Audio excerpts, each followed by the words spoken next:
Hey there! Today I am greeting you with a very special item. I have here an electric pepper mill that I had for some years.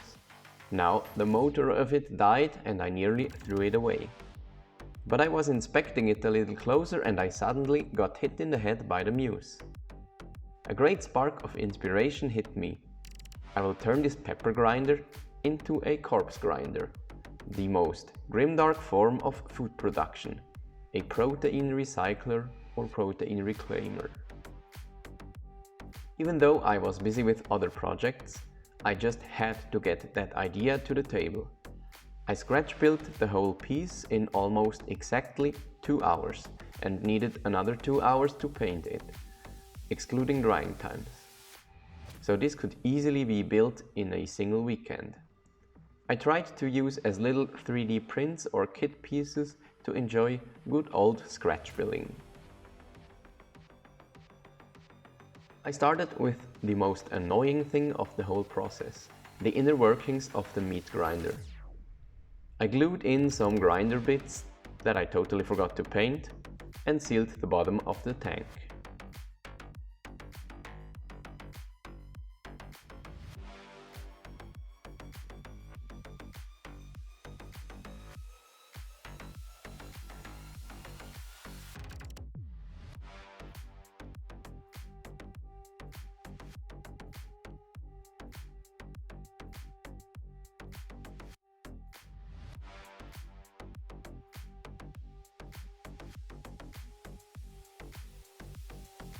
Then I tinted some body bits with red speed paint.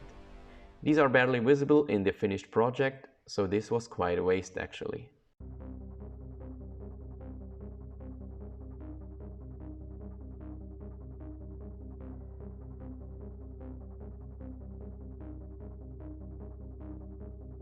Then I used this 2-part epoxy glue for the first time.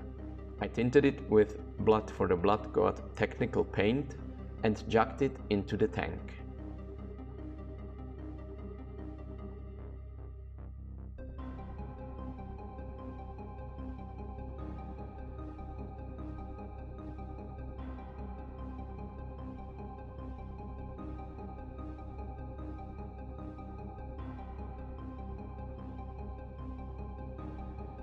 This was very fiddly since the epoxy started curing very fast.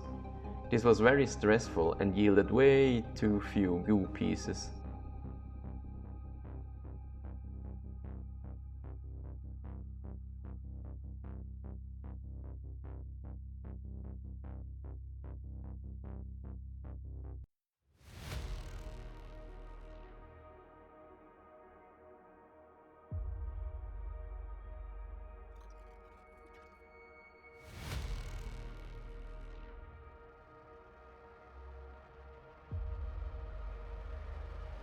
So I added watered down PVA glue, which was a mistake.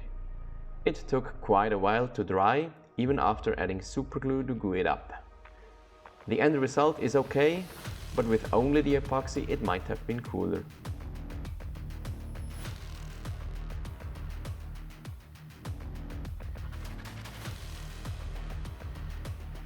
The big tube of the pepper mill got cut in 2 pieces, and then I started to arrange all the bigger pieces on the base which I cut earlier.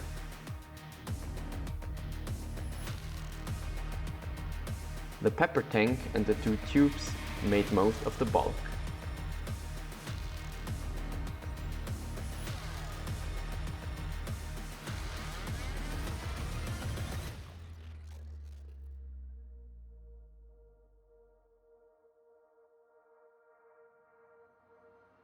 Most of the project got glued with hot glue so that I could work fast. But the cut tube was not very straight, so I corrected that with Milliput, a 2-part epoxy that stiffened quickly. To connect the 2 tubes, I turned to EVA foam sheets.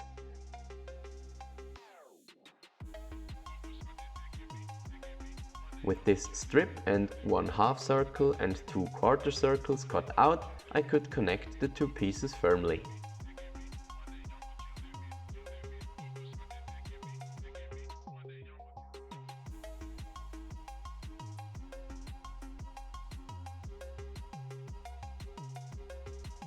To connect the two main bulk pieces, I added this tube from the hardware store. I imagine that the tube transports pre-cut corpse parts to feed the big grinder. What a dark theme this is. This chimney type thing is the battery holder of the pepper grinder with two pipes in it. To this I added straws for a variety of chimneys.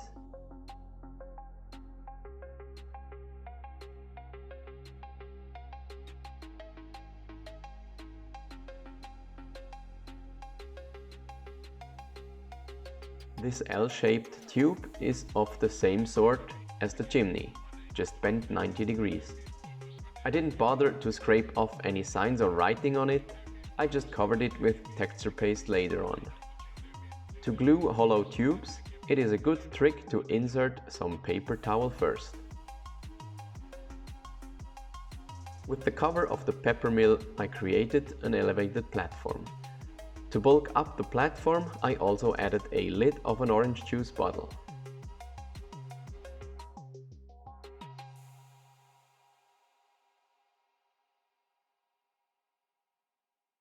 I then removed all the battery springs and added all sorts of cables to the tower-like structure. Sadly, a lot of the video footage was not centered, so I can't show you the adding of the cables very clearly. But I added various cables to indicate that the top of this tower is the power source of the whole machine.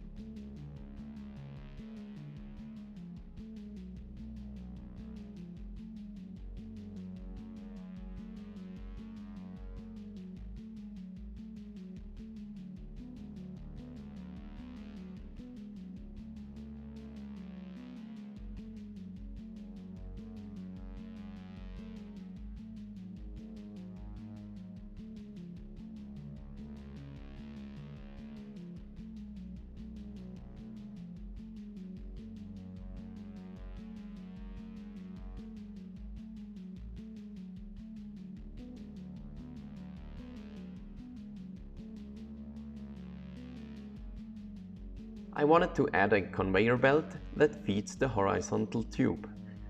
You could lay your protein sources on the conveyor and feed the machine this way.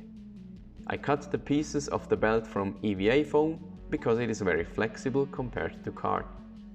I glued it and added the conveyor to the tube.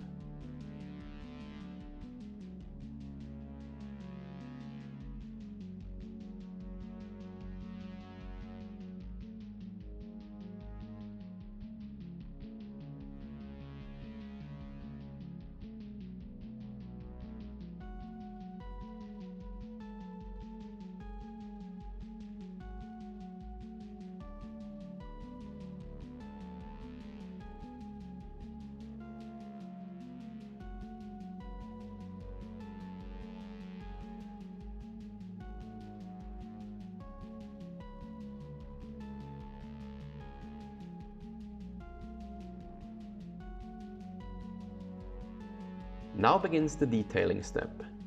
This first screw is from the pepper mill.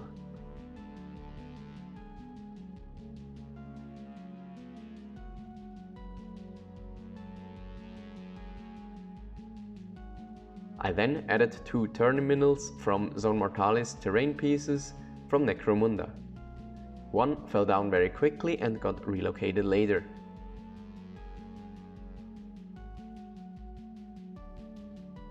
The top of this lid is my favorite piece of the whole build.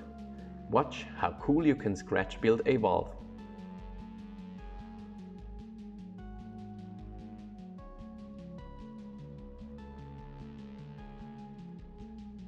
I pinned it with a piece of wire since it is very fiddly. But look at this cool valve. To make the tube sides less plain, I added two EVA foam platings that got hole punched and glued to the sides.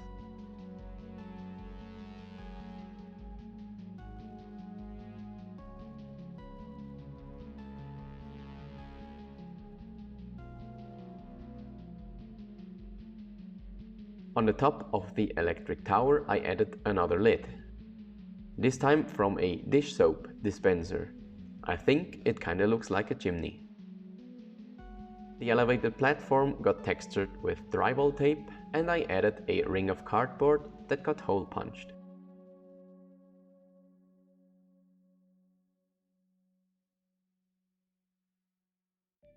The ladder got cut out of a sieve.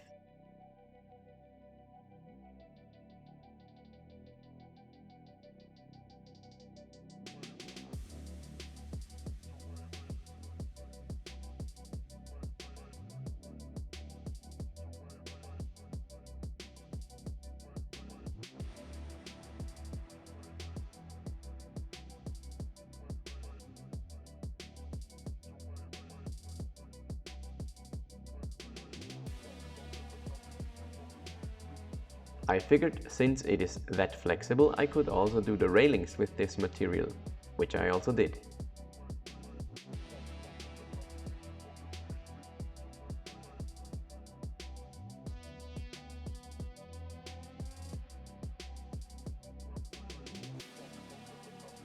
Here you see the product as of now. I am very happy how it all comes together. Off camera I added a lot of texture paste all over the model to add a rusty, grimy and old look that fits the underhive of my Necromunda table. I also added a sand, rock and gesso mixture on the base to create rubble texture.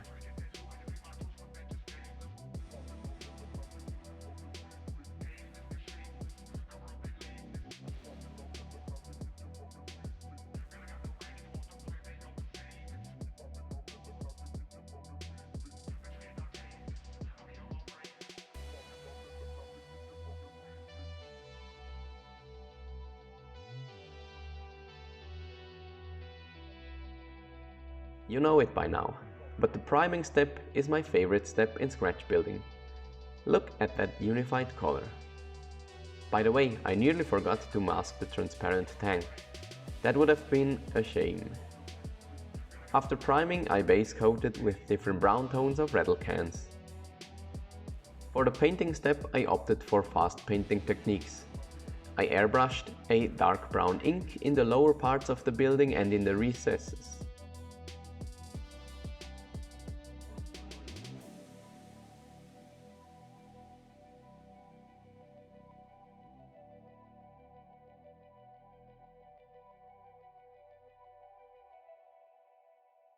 This was followed by a light brown on the upper parts of the build. This creates light and shadows with minimal effort.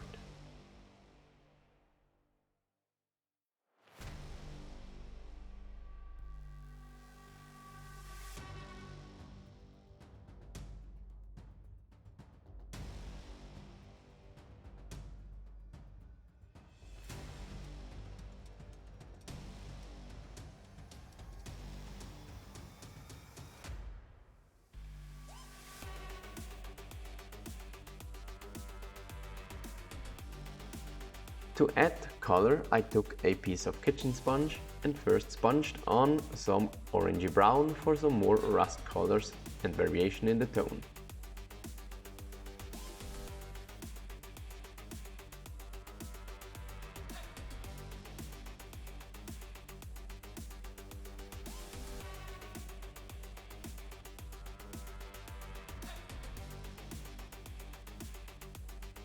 I then added blue sponging on the tanks. This was deliberately not covering everything to let the brown show through.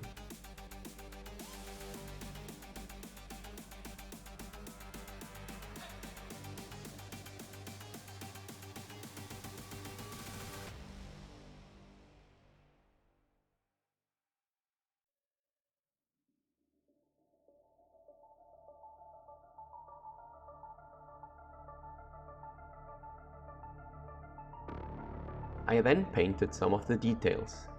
The cables were painted in various colors.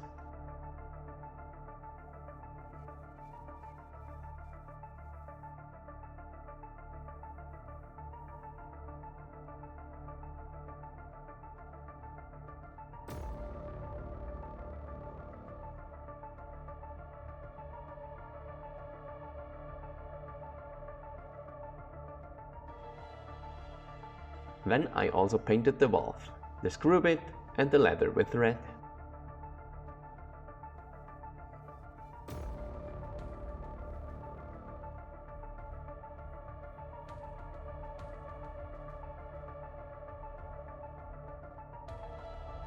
The railing needs to be yellow as always. Pulling off the masking tape was less satisfying than expected because all of the paint layers.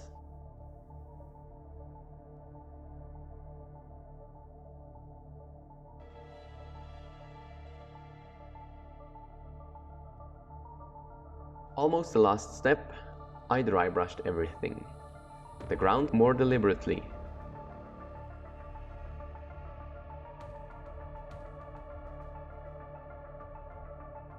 The whole piece got dry brushed with a tan color, focusing on edges and very textured parts.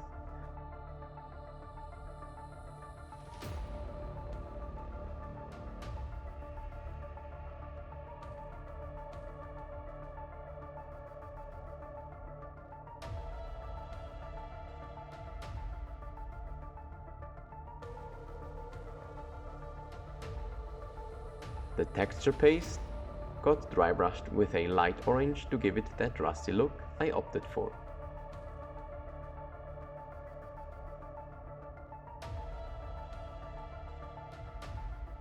The conveyor got painted with blood for the blood god technical paint.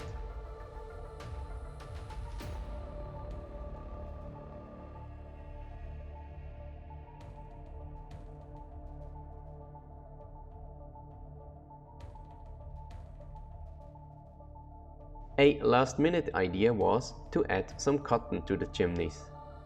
I just stuck it in and glued it. With the airbrush I darkened the tops of the cotton to a black color. They are belching out toxic fumes into the underhive.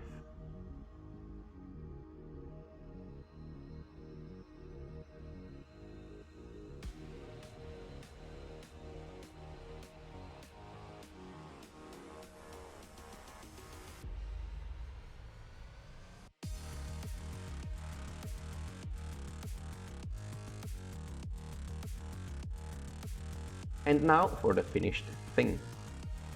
I am very proud of it, especially if you consider the 2 hours for the building and the other 2 hours for the painting.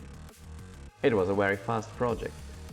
The only exceptions for this time was the interior gore of the tank and the primer and base coat drying time.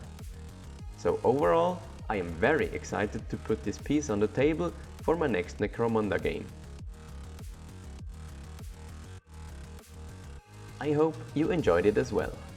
If you did, hit the like button below the video, share it with your gaming or crafting group, and consider to subscribe to the channel if you want to see more of such content. Thanks for watching and enjoy your own precious hobby time. See you in the next one. Bye.